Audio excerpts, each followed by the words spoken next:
Assalamualaikum warahmatullahi wabarakatuh. Perkenalkan, nama saya Yunisi Rahayu. Saya mahasiswa dari Universitas Pelita Bangsa, jurusan Pendidikan Guru Sekolah Dasar. Nah, di video pembelajaran ini, saya akan menjelaskan materi tentang pesawat sederhana. Oke, langsung saja. Materi yang akan kita bahas kali ini adalah pengertian pesawat sederhana dan jenis-jenis pesawat sederhana. Yang pertama, pengertian. Pesawat adalah suatu alat atau mesin pesawat berguna untuk menghasilkan gaya yang besar dari gaya yang kecil. Pesawat terbagi menjadi dua, yaitu pesawat sederhana dan pesawat rumit. Pesawat sederhana adalah alat bantu sederhana yang digunakan untuk membantu meringankan pekerjaan manusia. Pesawat rumit terdiri atas susunan pesawat-pesawat sederhana. Selanjutnya, jenis pesawat sederhana. Jenisnya terbagi menjadi 4. Yang pertama, tuas atau pengungkit. Dan tuas ini terbagi menjadi 3 jenis. Ada jenis 1, jenis 2, dan jenis 3. Nah, jenis yang kedua adalah bidang miring. Yang ketiga, katrol. Katrol terbagi menjadi 3, yaitu katrol tetap, katrol bebas, dan katrol majemuk. Dan yang keempat, roda berporos. Pengungkit atau tuas. Pengungkit disebut juga tuas. Tuas adalah alat dengan bentuk menyerupai batang yang digunakan untuk mempermudah pekerjaan manusia. Pengungkit dapat berupa batang yang bertumpu pada satu titik. Beberapa istilah yang berhubungan dengan pengungkit antara lain titik tumpu, titik kuasa, dan titik beban. Titik tumpu adalah titik tempat batang bertumpu, dan batangnya disebut pengungkit atau tuas. Beban adalah gaya yang akan dikalahkan. Titik beban adalah titik tempat beban berada. Kuasa adalah gaya yang dikeluarkan untuk mengungkit. Sedangkan titik kuasa adalah titik tempat massa diadakan. Contohnya seperti gambar berikut ya, ada di atas. Selanjutnya, jenis pengungkit. Jenis pengungkit terbagi menjadi 3. Nah, ini jenis yang pertama.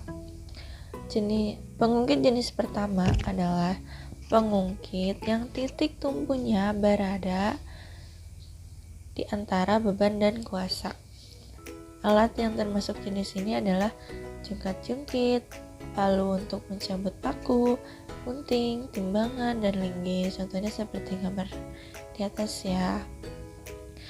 Ada seorang anak yang sedang bermain jungkat-jungkit, ada gunting yang sedang memotong kertas, dan ada palu yang digunakan untuk mencabut paku. Jenis yang kedua, pengungkit jenis kedua adalah pengungkit yang bebannya berada di antara titik tumpu dan kuasa. Alat yang termasuk jenis ini adalah gerobak dorong dan pemecah kemiri, seperti gambar yang di atas. Contohnya di gerobak dorong, di mana pegangan untuk mendorong itu dinamakan kuasa, sedangkan batu yang ditempatkan di atas gerobak itu adalah beban, dan titik tumpunya berada pada rodanya.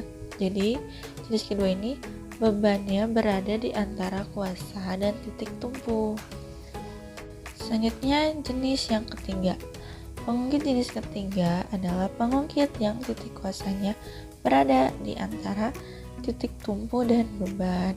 Alat yang termasuk jenis ini adalah skop dan stapler. Contohnya seperti gambar di atas. Jadi tangan kanan yang memegang ujung skop itu dinamakan titik tumpu, sedangkan yang dipegang tangan kiri itu bagian kuasa. Nah, pasirnya dinamakan beban. Jadi, jenis ketiga ini kuasanya berada di antara titik tumpu dan beban. Selanjutnya, bidang miring. Bidang miring adalah bidang yang permukaannya miring. Penggunaan bidang miring akan memudahkan pekerjaan kita. Seperti gambar di atas, orang tersebut memindahkan drum yang berat ke atas dengan menggunakan bidang miring.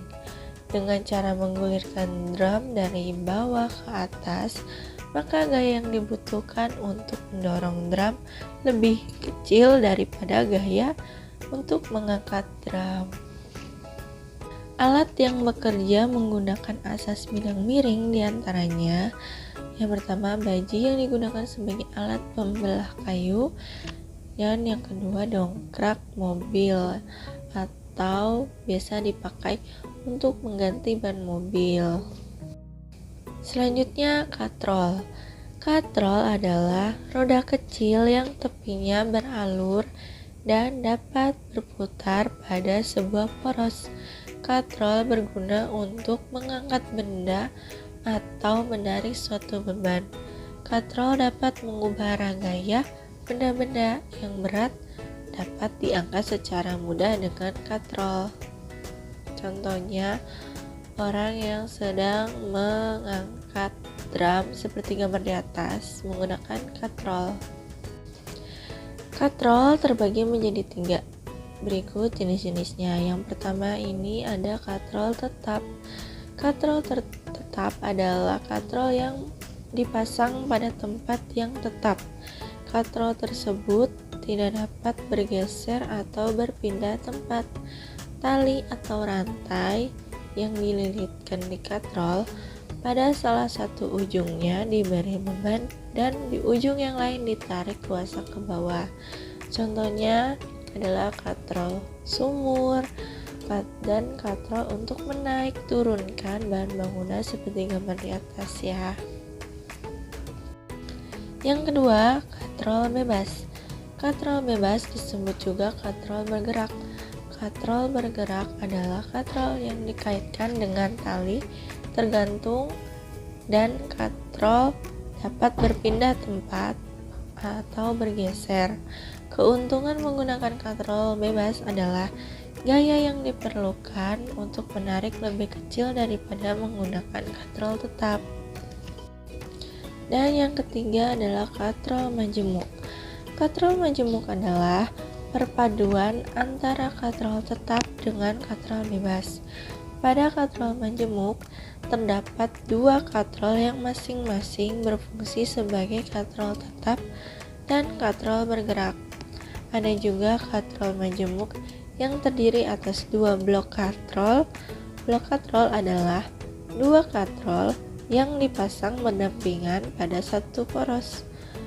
Katrol jenis ini banyak digunakan untuk mengangkat beban yang sangat berat. Dan yang terakhir adalah roda berporos. Roda berporos merupakan pesawat sederhana yang prinsip kerjanya seperti katrol. Roda berporos terdiri atas roda berbentuk silinder yang dihubungkan dengan sebuah poros. Roda dan poros berputar bersama-sama. Contohnya roda sepeda, roda gerobak, roda sepeda motor, dan roda mobil. Ya, selanjutnya di sini ada soal evaluasi. Nomor 1, mengapa manusia saat bekerja lebih sering menggunakan pesawat sederhana? Karena untuk mempermudah pekerjaannya. Dengan pesawat sederhana, maka pekerjaan yang berat akan terasa ringan atau mudah. Soal nomor 2, mengapa jalan di pegunungan dibuat berbelok-belok? Karena untuk mempermudah mobil bergerak ke atas. Karena jika jalanan dibuat lurus, mobil tidak akan kuat untuk naik ke atas. Dan yang nomor 3, kait pembuka pintu menggunakan prinsip tuas atau pengungkit jenis pertama. Karena titik tumpunya berada di antara beban dan kuasa. Ya, cukup sekian video pembelajaran saya. Bila ada kesalahan mohon dimaafkan. Terima kasih bagi yang sudah menonton. Assalamualaikum warahmatullahi wabarakatuh.